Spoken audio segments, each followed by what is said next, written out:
Well, hello, hello. Yeah, I'm back again. Wanted to discuss another car. Been busy with RC and mounting up some gnarly tires for my 8th scale. I wish J Concepts would bring back these rims, by the way. These are perfect for not getting your wheel just packed with mud. But we'll save that for another video, another vlog. But for today, I wanted to discuss the RB10, Team Associated RB10. I think it's an awesome platform, and you don't really see a lot of them out there. A few people are racing them, and I finally got my hands on one. Wanted to go through a little bit. As you can see, it doesn't look like a standard RB10. It sounds a lot like the RC10. I think that's kind of clever. But yeah, it's basically it's Team Associated's rear motor buggy option, but it's only offered as an RTR. And I knew I wasn't going to buy the RTR. It almost I almost feel like they did that on purpose. Like, no, you don't want that car. You want to get a mid motor, go get yourself a mid motor that is very limited on where you can work at, but it works really good on certain surfaces. Okay. So finally I found a roller and I picked it up and, threw on some tires. Don't worry about these matching tires right now. I'm waiting for some other rims to come in, but I wanted some play tires as I'm driving it around the street and stuff. But I found one without body, and I was like, perfect, sold. It had some shock issues, so I ended up ordering the new B7 shocks and threw them on here. These are the 13 millimeter, 23 millimeter in the front, and 27 millimeter in the back, I believe. I was doing a lot of homework back and forth for a while if I should go Kashima or not. It didn't really seem to make a huge difference, I think. I think it's something you notice more at a higher level. So I was like, no, this will be perfect for this project. Threw them on. I wanted to see how the 13 millimeters also compared, because it's been a while since I've had 13 millimeters in a kit. The last one I had was the SE10 4x4, I think. I know Techno Buggies also come with 13 millimeter. And then the newer B6, I think 0.4 and beyond, are the ones that come with the 13 millimeter. Well, everything else I have is 12 millimeter.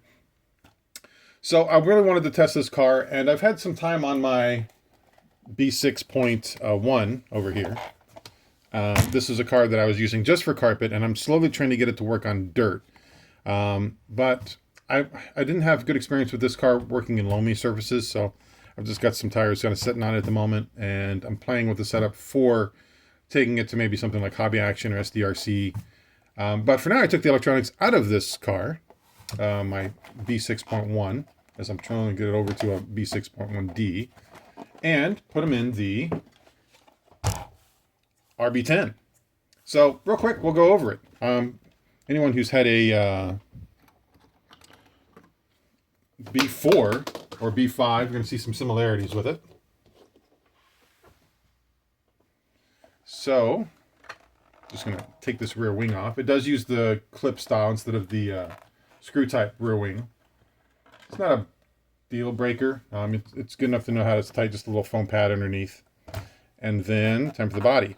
Now this body did not fit, wasn't designed for the RB10. The RB10 has kind of a funky front cab body, which I think does it a disservice, because it's more laid out like a B4. It almost looks like a B5 with, what's the word I'm looking for? Just a wider chassis. Because the B5 did have a narrow chassis. They were playing at that time, I think the fat square type lipos were kind of in style. And so that car was designed to fit that style of it. But if you're looking at this one, you'll notice the chassis looks a lot more like, a chassis on like a B4 or something, which is awesome. I've got my XR10 Pro in here. I've got my Sanwa 481. And I've got my little A and B transponder ready for the track. Got a Savox Servo. Again, that's what I typically use in these builds. It feels great. It's tight. It came with the stock servo, the Reedy servo. And it's something as I'm going on, you forget how bad sometimes RTR electronics can be. Yeah, they'll get you around, they'll work, but the fine control that you're used to, well, as I'm used to, I did not feel it when I was like, man, this sucks. I did not like how it felt. I drove it up and down the street once, came back, took it out, put this in. It's like, oh, so much better. It responded the way I wanted. It got around. So don't underestimate the value of good electronics in your car. It makes a huge difference. Other than that, and putting on the 13mm shocks, I haven't done anything else to the car. I threw in a spare 6.5 turn. This thing rips on the track right now. Just out there. I took it to our dirt track once already, and then up and down the street. The thing just, loves to wheelie out there. My plans with it next, I want to rebuild the gear differential, because I believe these do come with a gear differential stock. It has well, it looks like a 2.6 transmission, their latest stealth kind of design. And it works great. It's got a nice gear cover. Remember those gear covers? It's got that on there. It comes already, of course, with the newer style ball ends and everything. And captured CVs, just like the B6. I did pick up some arms and everything to try also on this, another extra set, because they're very similar front ends to the B6 style runs. So I would do some comparisons. Even though these arms, I bought another set that were labeled just for RB10, I'm going to see how much of the B6.1 lines up on here, because you can tell this is more B5 style. If this is the same stock tower, I believe, from like the SR10 or DR10, whatever their drag cars are. And so it's got that. But it looks like they're sharing a lot of similarities the more I look into the design of it. So yeah, I'll be curious to see how much crosses over with that, and have to let people know. Another great reason I was looking at this chassis is because even though a lot of people aren't racing this car has a lot of support because it shares the same chassis with like 3 other Associated cars. You got the DR10, you've got the SR10 Pro, SC10 Pro.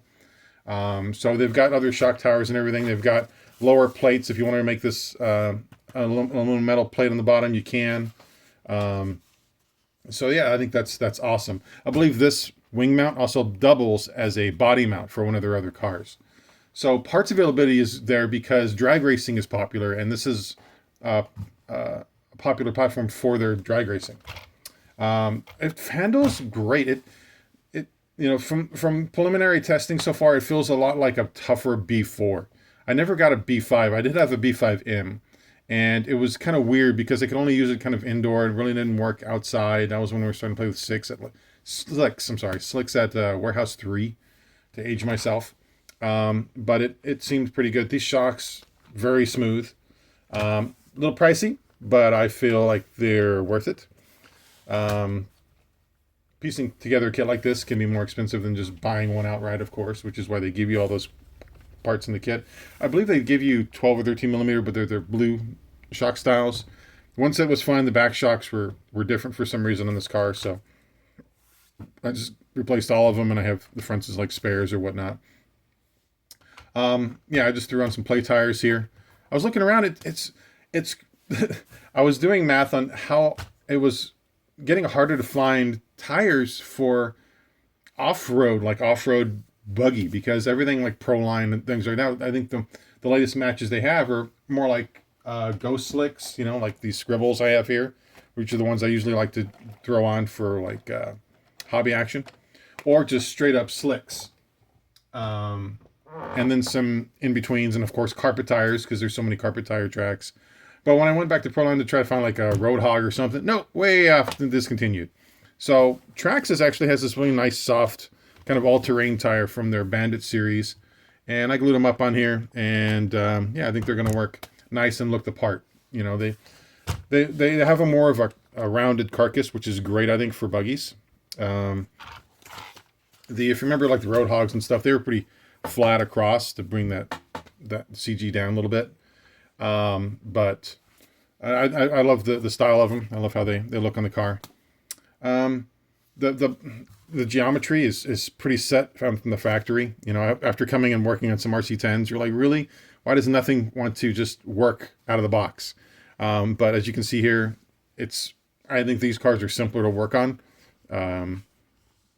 The geometry and everything feels right out of the gate.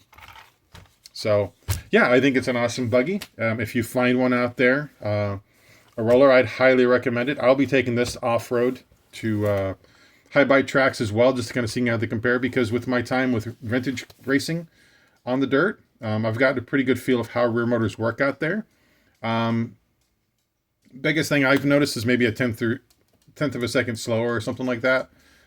I'm not in the A main and the 17.5 stock expert, so I don't really care. But I do like a certain driving feel, and I feel like these cars do have the characteristics that I'm used to. Now, I am probably going to take my mid motor as well with me. Again, this is just my B6.1, and compare it, because I've noticed a lot of times during the day, the grip comes up at these tracks, and you start racing at the track, and it might be loose in the morning when they've just wet it. And then towards main time, you'll feel the grip go up. So do I think this car, the B5, is a great car for that track? I don't know yet. But knowing what I know about how the grip increases, I may want to have something that's more forward biased, like a B6.1. So again, I'm just going to play with this one to kind of have a setup for hobby action or SDRC that's good as a roller, and kind of go to this in case this one isn't working the way I believe. Now, a lot of times you go to these tracks and you're fighting these mid motors because the setup is so sensitive. It just doesn't work the way people want it to out of the box. If you're having a bad day with setup, this car will show it. You can get by with a bad setup with a rear motor, which is why it's kind of my preferred method on that. And so we'll give it a shot and see how it goes, and hopefully get some testing this summer with some other cars on a track day on high bite as well, besides the Loomy dirt that I've been racing with around my local track. Anyway, I hope you enjoyed this. Later.